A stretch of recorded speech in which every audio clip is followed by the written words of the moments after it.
आज मैं बात करूंगा एक ऐसी सरकारी जमा योजना की जिसकी सुरक्षा की गारंटी स्वयं भारत सरकार देती है। जिस योजना में आप अपना पैसा 3 गुना तक बढ़ा सकते हैं और जिसमें पैसा जमा करने पर आपको मिलती है टैक्स में छूट। पैसे के ऊपर जब आपको ब्याज मिलेगा तो वो भी पूरी तरह टैक्स से एग्जम्प्ट है। और तो और जब आप इस योजना की मैच्योरिटी वापस प्राप्त करते हैं तो वो भी पूरी तरह से टैक्स से मुक्त आपको मिलती है। इस योजना में जो ब्याज दिया जाता है वो बाकी सभी सरकारी योजनाओं से कहीं ज्यादा ब्याज रेट आपको मिलता है। यह एक ऐसी योजना है जो आपके जिगर के टुकड़े यानी कि आपकी बिटिया की सभी आवश्यकताओं को, उसके भविष्य को ध्यान में रखकर भारत सरकार ने फ्रेम की है। जी हाँ, अभी तक तो आप समझ ही गए होंगे, मैं बात कर रहा हूँ सुकन्या समृद्धि जमा योजना की।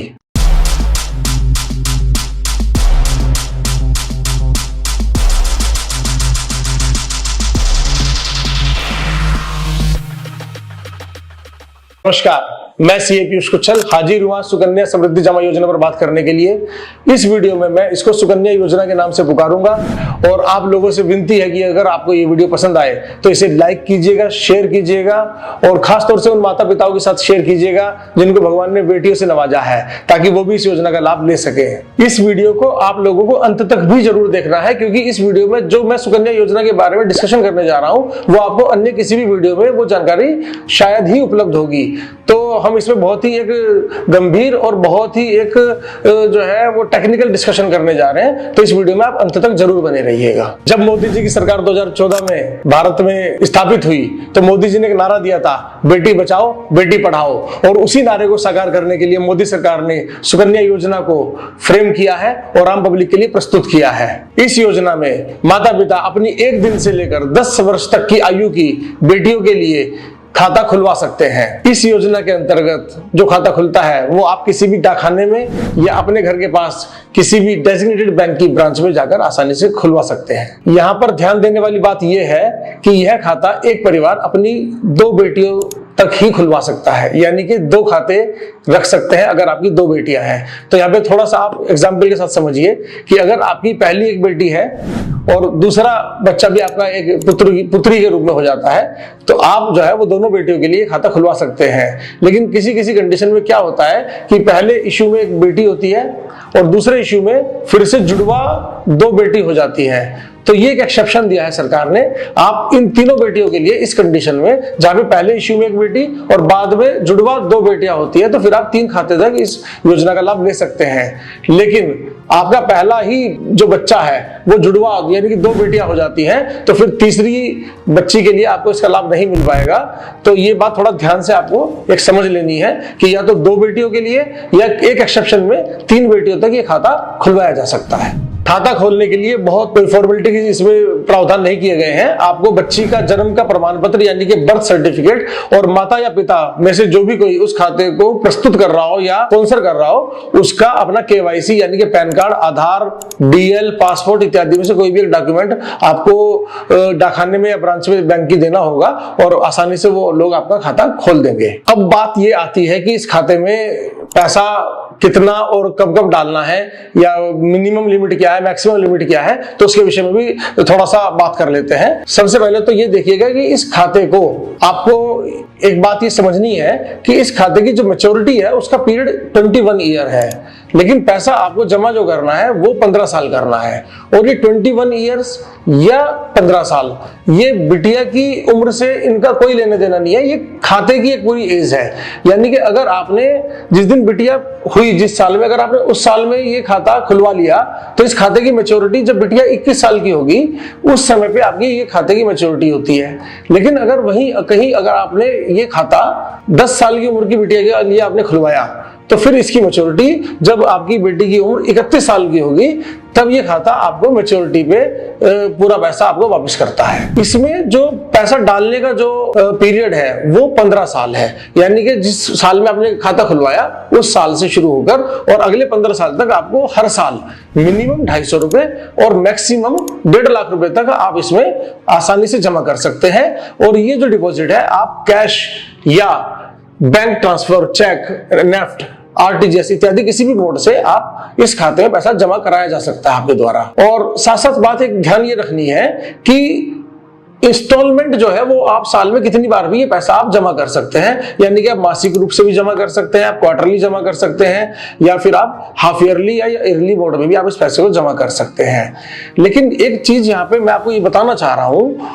कि जो आपको ध्यान रखनी है कि आप जब भी पैसा जमा करें, भले वो इंस्टॉलमेंट कोई भी हो, लेकिन महीने की 5 तारीख से पहले आप वो पैसा जमा कर दें, क्योंकि जो इंटरेस्ट मिलेगा वो 5 तारीख से पहले वाले बैलेंस के ऊपर वो मंथली ब्याज को कैलकुलेट किया जाता है इस योजना में। अगर आप 6 तारीख को भी पैसा जमा करेंगे तो आपका जो ब्याज होगा उस पैसे पे वो अगले महीने में ही वो क्रेडिट या कैलकुलेट किया जाएगा। हाँ, जहां तक ब्याज क्रेडिट करने की बात है वो साल में एक ही दफा 31 मार्च को, यानी कि फाइनेंशियल ईयर जब खत्म हो रहा होता है उस समय पे इस खाते में क्रेडिट किया जाता है इंटरेस्ट। तो कैलकुलेट तो ये हर महीने किया जाएगा, लेकिन ब्याज की पूरी धनराशि एक ही बार साल में अंत में वो जो है आपके खाते में क्रेडिट कर दी जाती है। तो इसमें जाहिर सी बात है कंपाउंडिंग का लाभ जो मिलेगा ब्याज के ऊपर वो अगले साल से मिलता है। ड्यूरिंग द ईयर कोई कंपाउंडिंग का लाभ नहीं मिलता है ब्याज के ऊपर। फ्रेंड्स, कभी कभी ऐसी स्थिति आ जाती है कि आप खाते में भूल गए पैसा जमा कराना किसी साल में, या फंड की दिक्कत है तो उस वजह से पैसा जमा नहीं हो पाया, तो ये खाता उस केस में डिफॉल्ट में चला जाता है। लेकिन डिफॉल्ट में जाने का मतलब ये बिल्कुल नहीं है कि आपको इस योजना के लाभ मिलने बंद हो जाएंगे या ये खाता फ्रीज हो जाएगा, ऐसा नहीं है। आप इस खाते को रेगुलराइज कराने के लिए प्रति वर्ष जितने भी इस साल का डिफॉल्ट हुआ 50 रुपए की एक छोटी सी पेनल्टी सरकार ने निर्धारित की है, उस 50 रुपए की पेनल्टी को आप जमा कराकर अपने खाते को कभी भी रेगुलराइज करा सकते हैं। हाँ, जितने समय आपका खाता डिफॉल्ट में रहा उस समय में ब्याज या जो भी बाकी के लाभ है वो आपके खाते में आपको क्रेडिट होते रहेंगे और मिलते रहेंगे। तो इसलिए कोई बहुत घबराने की या बहुत परेशान होने की कोई भी बात इसमें नहीं है। अब मैं बात करूंगा ब्रीफ में कि इस खाते में को अडॉप्ट करने या इस खाते को खुलवाने के क्या क्या लाभ एक आम आदमी को प्राप्त होते हैं। सबसे पहला लाभ तो फ्रेंड्स ये है कि आपको इस खाते की जो सुरक्षा की गारंटी है वो भारत सरकार दे रही है, यानी कि आपका सीधा पैसा भारत सरकार के पास जमा हो रहा है, तो इसमें कोई पैसे को लेके या मूलधन को लेके कोई रिस्क नहीं है। दूसरा जो बड़ा लाभ है इसका कि आपको पैसा केवल 15 साल तक जमा करना है और आपको जो ब्याज मिलेगा वो 21 साल तक, यानी कि अगले 6 साल तक भी इस योजना के ऊपर जो ब्याज है उसका लाभ मिलता रहेगा। और ये ब्याज भी ध्यान रखिएगा कि ये टैक्स फ्री ब्याज है, तो इसलिए ये 21 सालों तक आपको tax free interest income generate करके देता है। तीसरा जो लाभ है, अगर इस खाते को आपने खुलवाया है और कल के दिन आप या आपकी बिटिया किसी और शहर में या किसी और स्थान पर देश के अंदर ही कहीं और विस्थापित हो रहे हैं या कहीं ट्रांसफर हो रहे हैं, माइग्रेट हो रहे हैं, तो आप उस केस में इस खाते को बड़ी आसानी से जहां पर भी आप जा रहे हैं अपने साथ साथ आप उसी शहर में किसी भी बैंक की ब्रांच में या डाकखाने में आप अपने जो भी शहर है उसमें आप इसको आसानी से ट्रांसफर करा सकते हैं।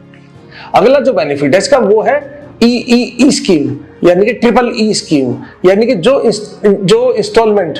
आप पैसा जमा करते हैं, किस्त जमा करते हैं वार्षिक रूप से, वो आपको 80C में इनकम टैक्स की आपको उसका पूरा का पूरा डिडक्शन मिल जाता है। एक तरह से वो आपकी टैक्सेबल आय में से घट जाती है। तो पहला एग्जम्पशन तो आपको ये मिल जाता है इस खाते के लाभ के रूप में। फिर जो आपने डिपॉजिट किया है उसके ऊपर जो आपको ब्याज मिला है उस ब्याज के को जो है वो क्योंकि आपकी इनकम है तो वो इनकम पूरी तरह से टैक्स फ्री है। और तीसरा जो इसका जो ई है वो डिनोट करता है कि जो मैच्योरिटी प्रोसीड है यानी मैच्योरिटी वैल्यू जो आपको 21 साल पूरा होने के बाद मिलता है वो पूरा पैसा भी आपके हाथ में पूरी तरह से या आपकी बिटिया के हाथ में कहूं तो वो टैक्स फ्री रहता है।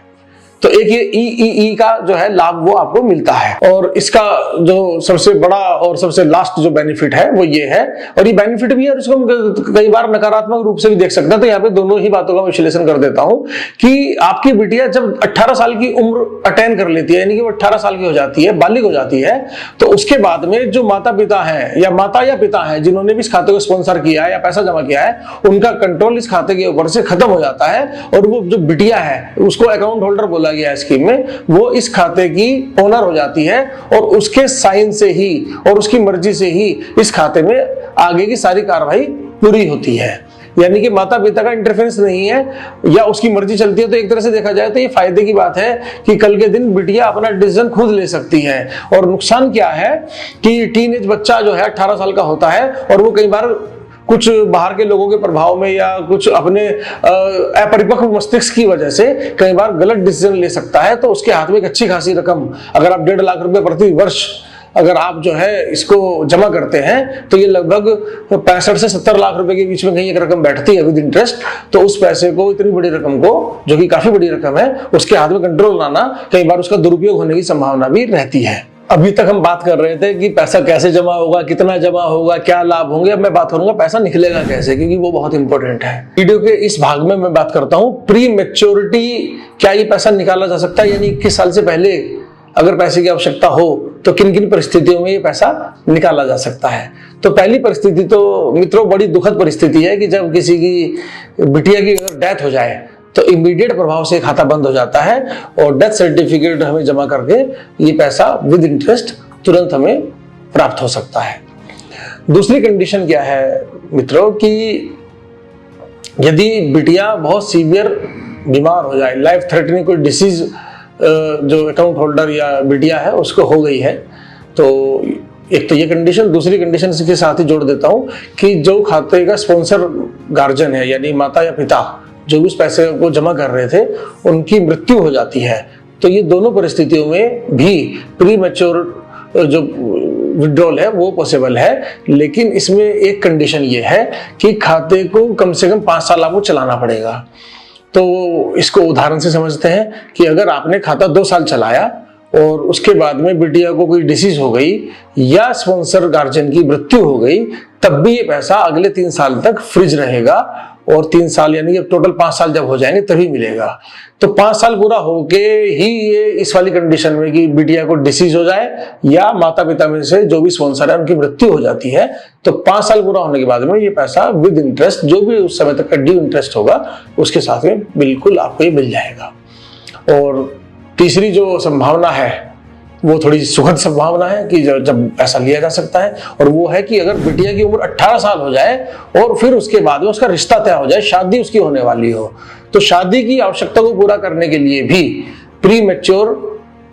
जो है वो विड्रॉल पॉसिबल है। लेकिन उसमें शादी के 1 महीने पहले, जो शादी की डेट तय हुई है उससे 1 महीना पहले या शादी होने के 3 महीने के बाद कि इस पीरियड में, यानी टोटल 4 महीने का एक विंडो दिया है, उसी पीरियड में आपको एफिडेविट वगैरह जमा करके वो पैसा आप इसमें से विड्रॉल कर सकते हैं शादी के लिए। और ये पूरा पैसा इस तरह से प्री मैच्योर विड्रॉल आप कर सकते हैं। प्री मैच्योर विड्रॉल के बाद में हम बात करेंगे पार्टली विड्रॉल, जो कि योजना का ही एक अंग है। अगर बिटिया की उम्र 18 साल हो जाए या फिर वो 10वीं पास कर ले, और इन दोनों कंडीशन के जो भी पहले हो जाए, उसके बाद में वो किसी उच्च शिक्षा संस्थान में अगर दाखिला लेना चाहती है और वहां की फीस के लिए उसको पैसे की आवश्यकता है या माता पिता को पैसे की आवश्यकता है फीस जमा कराने के लिए, तो उस कंडीशन में आप जो भी आपका अकाउंट बैलेंस है यानी कि जो पैसा जमा हुआ है प्लस इंटरेस्ट उस समय तक का, उसका अप टू मैक्सिमम 50% तक आप जो है पार्टली विड्रॉल करवा सकते हैं इस खाते से। आपको जमा करना होगा जो बच्चे की जो स्कूल की जो एडमिशन का जो लेटर है, एडमिशन लेटर, या तो वो आपको जमा करना होगा या जो बच्चे की जो फीस की रसीदें हैं वो आपको जमा करनी होंगी। और ये पैसा जो 50% जो अमाउंट है वो आप इकट्ठा भी ले सकते हैं या फिर आप अगले 5 सालों की वार्षिक रूप से एक किस्त भी आप इसकी विड्रॉल कर सकते हैं, क्योंकि कॉलेजों में जनरली 4 या 5 साल के कोर्स होते हैं उच्च शिक्षा में, तो उस हिसाब से योजना फ्रेम की गई है। तो आप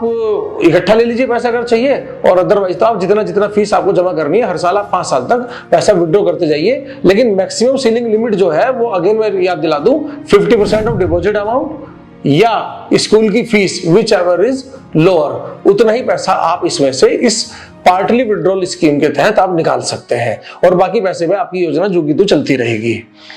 इन सब बातों को पूरा करने के बाद में अंत में, इस वीडियो के अंत वाले पार्ट में, अगर 21 साल पूरे हो जाते हैं तो आपको ये पूरा का पूरा पैसा, और आपने कुछ भी विड्रॉल नहीं किया है तो ये पूरा पैसा लगभग जितना आपने जमा किया है, यानी कि एक कैलकुलेशन के हिसाब से, कैलकुलेटर भी आजकल गूगल पे ऑनलाइन अवेलेबल है बहुत सारे, आप उस पर भी कैलकुलेट करके देख सकते हैं। वर्तमान में जो ब्याज का दर चल रहा है वो 8% प्रति वर्ष का दर जो है वो चल रहा है, और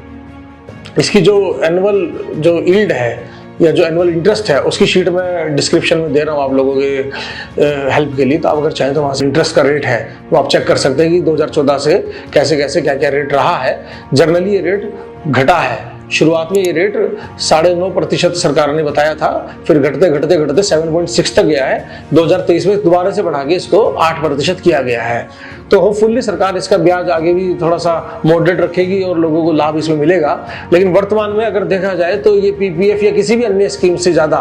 ब्याज, वो भी एग्जम्प्ट ब्याज, वो इस स्कीम में मिल रहा है। तो मैं आप लोगों से यही अपील करूंगा कि महिला शक्ति को एक सामर्थ्य प्रदान करने के लिए, बेटियों को योग्य बेटियां बनाने के लिए, शक्तिशाली बेटियां बनाने के लिए इस योजना का लाभ आप लोग जरूर उठाएं। मैंने खुद अपनी बिटिया के लिए योजना पैदा होते ही खुलवा दी थी, अभी वो 8 साल की हो गई है, तो अच्छा खासा उसमें अमाउंट डिपॉजिट हो गया है और ब्याज में हम लोगों को प्राप्त हो रहा है। तो इन्हीं शब्दों के साथ ये वीडियो में समाप्त करता हूं। अगर आपको ये वीडियो पसंद आई हो तो एक बार फिर से अपील करूंगा, क्योंकि बहुत ही